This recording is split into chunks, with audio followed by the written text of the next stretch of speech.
Hey yo, we back. Hey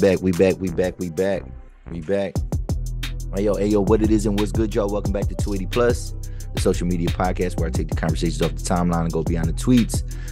I'm your boy Lowe's Def, and I'm here with another recap of The Shy, episode 6. This one was called Boys to Men, right? Boys to Men. So great title for this episode. A lot of things happen, and I think actually we're gonna start from the back end and then kind of move to the front. And I'm kind of going off memory because my notes, I was watching the episode and I was supposed to be taking my notes and I got sidetracked, whatever. So I'm going off of just the top, man. And I'm kind of going from the end to now. I mean, we gotta say it, man. I mean, because The Shy hasn't been one of them shows that does like the plot twists and fake death type stuff. You know what I mean? If somebody dies, usually they die on The Shy. You know what I mean? They don't do the, oh, he ain't really died, he just was unconscious. You know what I mean? So we're gonna say for now, we're gonna say rest in peace to Papa's dad, man. And obviously we know it was connected to Douda, you know what I mean? But yeah, I mean, I didn't necessarily see that coming. And I don't think any of us did. Like that was probably a twist, if anything. But you know, they did have that conversation, Douda and his boys, about the pastor not holding the money, not wanting to hold the money. And then, you know, Douda gave him that sinister smirk up in the church. Or no, up in the school because it was graduation. So yeah, he gave him that smirk, whatever. But you know, I didn't necessarily know that meant that he was going to smoke I mean, get him out of here. You know what I mean?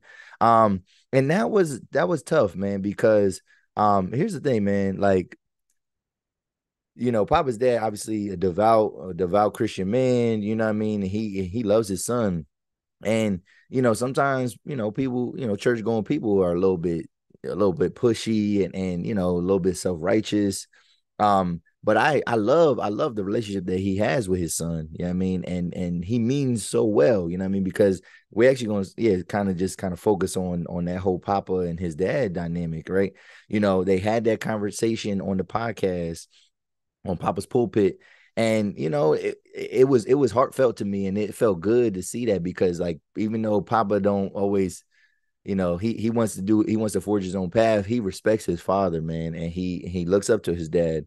And it was ironic though that his dad brought up him getting arrested, and he was like, "Yo, you never, you know what I mean?" Like he said, "You never let me." Papa said, "You never let me down." And his dad was like, "Well, what about when I got arrested?" And then he was just talking about, like, you know, when you always taught me, like, when you get back, like, as long as you get back up and you keep forging forward, that's the biggest test there. But then I think that's ironic because then Papa, when he was mad at his father, you know what I mean? Just as he kind of commended him, when he was mad at his father, he used his arrest as a weapon against his dad. And I just didn't think that was cool. Um, Here's the thing, man, too, with Papa and even his dad. Like, his dad is right when it comes to, like, yo, you should not be messing with that girl. You too young to be dealing with a girl that got them kind of responsibilities. You know what I'm saying?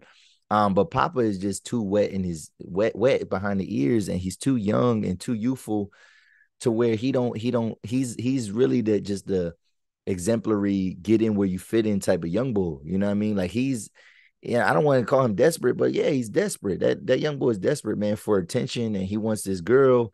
And here's the thing, man, young men, you know what I mean? And this is I would say even up to 20, up to age like 25, man.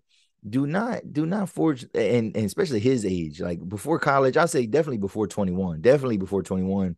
You should not be, no young boy, man. You should not be messing with a girl that's a couple years older than you that got a kid, man.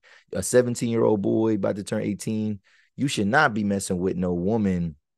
Not and she's a young woman. You should not be trying to forge no relationship with um a girl that got a kid and her kid. You know what I mean? Like, what, you about to play stepdaddy?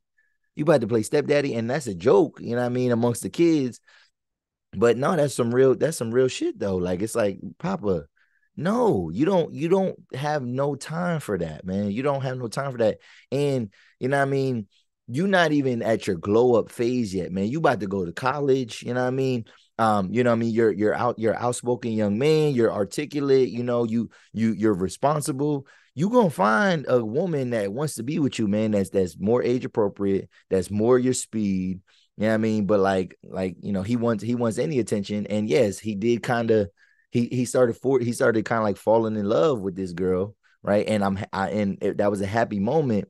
But once she had the kid, and then once he kind of visited them, and then was like kind of talking like like he didn't mind. I was like, nah, bro, like nah, we don't do that in the hood, man. Like we don't do that. We don't do that, man. Like and I don't recommend no young man should be doing that, man.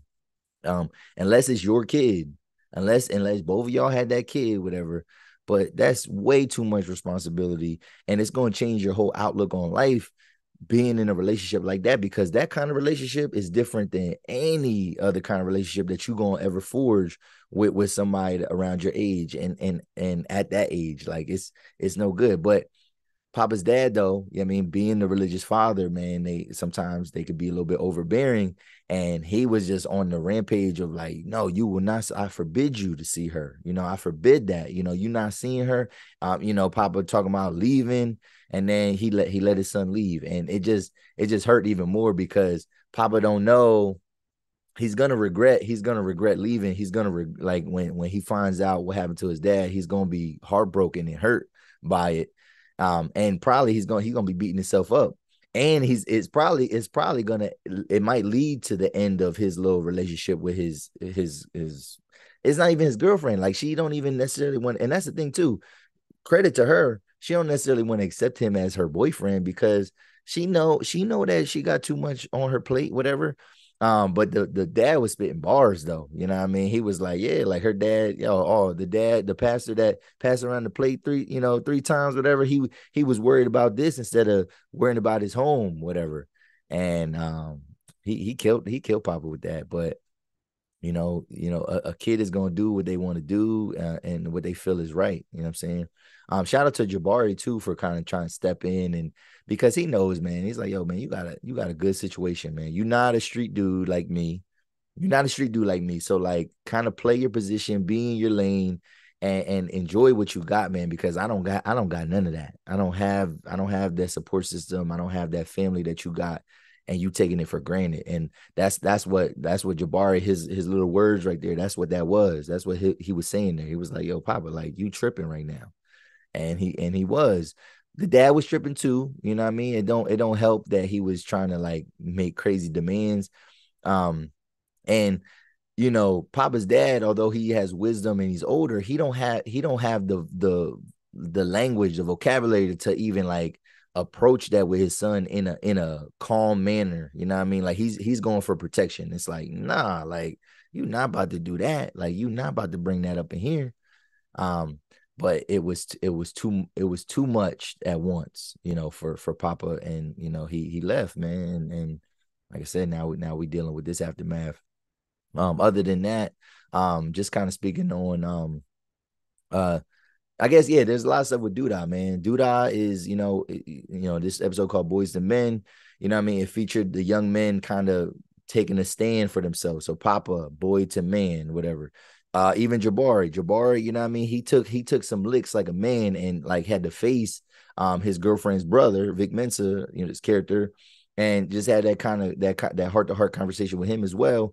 And yeah, he was speaking game, man, because he was just basically telling him like, yo, you don't know if it's ever gonna be. You don't know if it's gonna be a next time. You don't know if you're gonna have another chance. You know what I mean? Because of the life that you live, bro. Like, you can't be living like that. You can't be, and then you're not gonna be living like that and being with my sister. And you know what I mean, you gotta applaud that too. Like, just the way he wants to protect his sister, and with reason, because Jabari is out here. Jabari is really out here in the streets. Um, Definitely feel bad for him getting that ass whooping though. You know what I mean? And yeah, man, dude, to set him straight. But that's why I think it's definitely gonna be, like I said, the crosshairs on Douda are closing in, because we got another lead now. You know what I'm saying with that. But um, it could definitely be. I mean, it might be Rob, but it definitely could be Jabari. Like, with the hit, like Jabari could be the guy that gets him out of here. And then the thing is, I think people are, well, just like Emmett was saying, like, people fuck with me, but they work for you. I think if Jabari does something like that, I think people are gonna want to protect him. You know what I'm saying? Like I don't think it's gonna be as much, it ain't gonna be that much loyalty towards Otis as he think it is, as towards Douda. Um, but yeah, man, so that was crazy.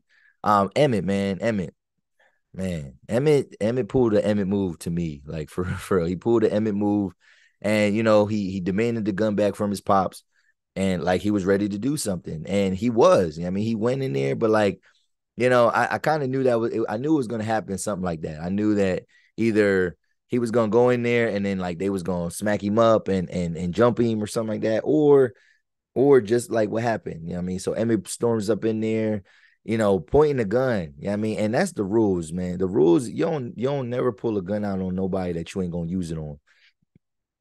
And so that's just pulling it out. That's showing it. Half the time that's showing it. You don't show your gun to no man that you ain't about to pull it out on and use it, right?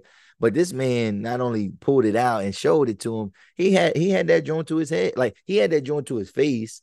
And then whenever a nigga just whenever a man just kind of walk up to the gun and just leave it on his forehead, he know you pussy. He know you pussy. He know you not about that life. And he wasn't about that life. And not only that, man, he smacked the boys, you know what I mean, smacked him with the gun. You know what I mean, took the gun, you know what I mean? So now what Emmett gonna do? You know what I mean? I don't even know. Like I can sympathize and I can see why he wanted to do that, whatever, but he didn't have no plan, man. So like I don't empathize with him because I wouldn't have went in there with a plan. Like unless I was about to really risk my life and get him out of here, you can't threaten. How you gonna threaten a guy like Douda? How you gonna threaten a guy like Douda? Like what are you pulling a gun out him on Douda is not a threat to him, man. He's probably had several guns pulled out on him, you know what I mean, in his face.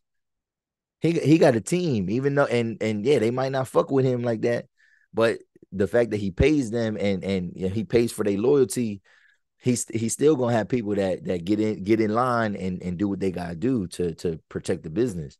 But yeah, that was wild, man. Kind of just seeing Emmett go out like that, but like I said, it was to be expected, man. It was to be expected. Um, then we got Vic, man. We got Vic and the FBI, man, and Vic was saying a lot of truth too, man. Vic, he was just, and even him in some ways, he had to grow up fast. You know what I mean? Like kind of being out, whatever, and like being a straight up street nigga to changing his life and then now being a politician and trying to be the straight and narrow. But he was just talking like I don't, I'm a street dude, man. Like we run by a different code and I don't really know how to operate in these circles necessarily, but I want to do good for my community. And the FBI is on his ass though, you know what I mean, asking about it. I think, I mean, I know you got to tell your team and they got to know what's going on so they can help protect you. But like, I think he just spilled, he talked to too many people.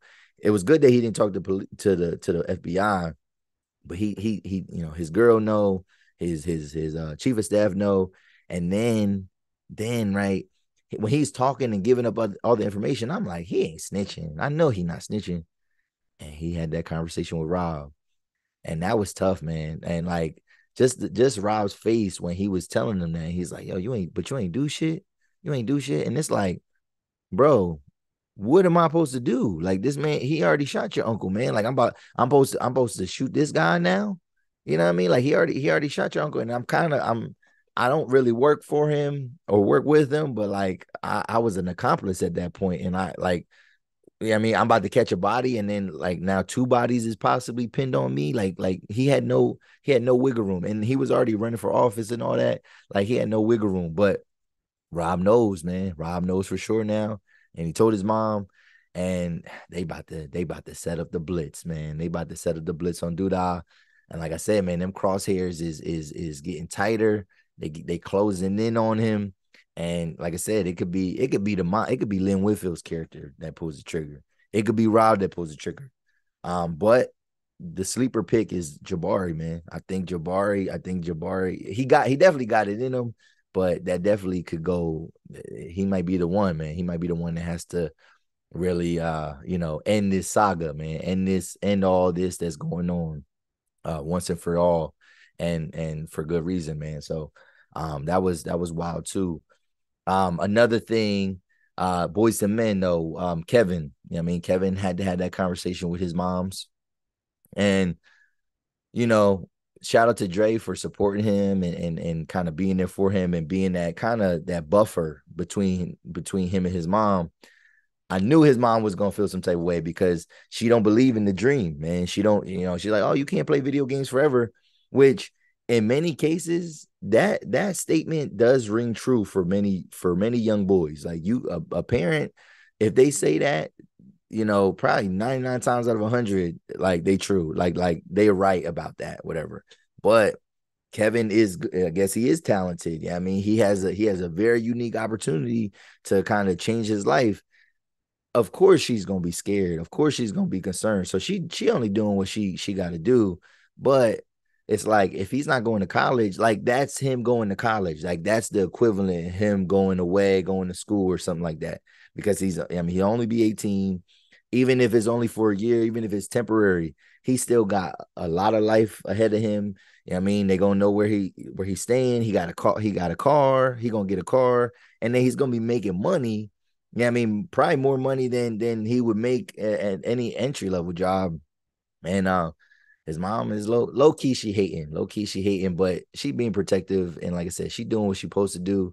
But she just always comes off as so negative and angry and disappointed with her son that it's kind of exhausting, man, for real, for real. So I hope Kevin does make the leap though. And I mean, I know it's gonna make Maisha sad, it's gonna make people sad around him, but there's a lot of people that do support him and support his decision, one being his best friend Jake. And I think that's major, man. I think that's major. But yeah, man, a boy, turning into a man there. Um, but yeah, like I said, good episode overall. Keisha and Emmett, man, we saw a real good conversation between them, and she has a right too, man, to be upset, man, because everybody. I knew that he would be trapped, man. I knew that if he was messing with Douda, he would be in a situation where he feels like he can't get out of.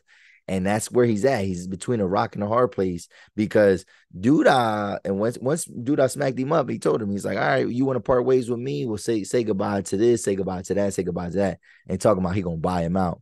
What are you gonna buy? You gonna buy one of the restaurants? You gonna buy the other franchise? Like what money do you have that's not connected to the job that you're doing for Douda? Like that's where I'm confused about. Like where's this money at? Like you ain't making that much money.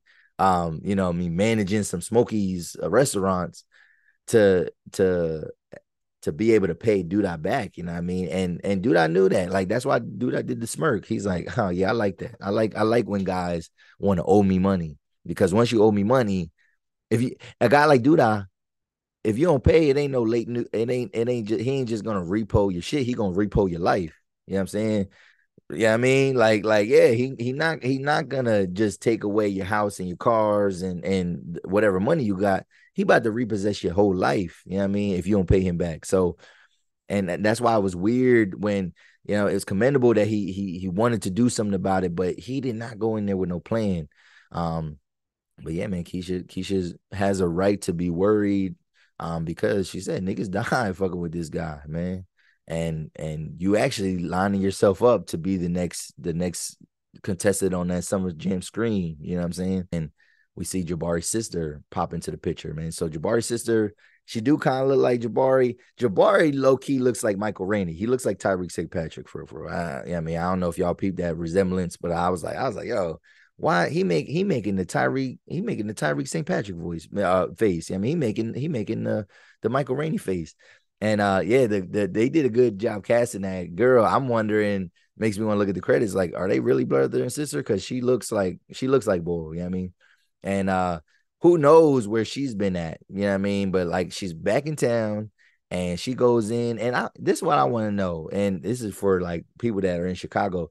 Like Kick Push, like for a rap head, like that's a good song. Like I love Kick Push. Like you know what I mean? Like even because it's not actually about skateboarding, it's about life, and it's about, you know what I mean? Like, it's a metaphor for stuff. But I want to know, does Kick Push, like, does that get played at the parties, like Dreams and Nightmares will get played, if because I'm in PA. So it don't matter what function I'm at. It don't matter. I was just at a wedding. I was just at a wedding reception and all that. It don't matter what function. If you in Pennsylvania, you gonna hear dreams and nightmares. You know what I mean? Like, hold on, wait a minute. Y'all, you know what I mean? Like, you gonna hear that.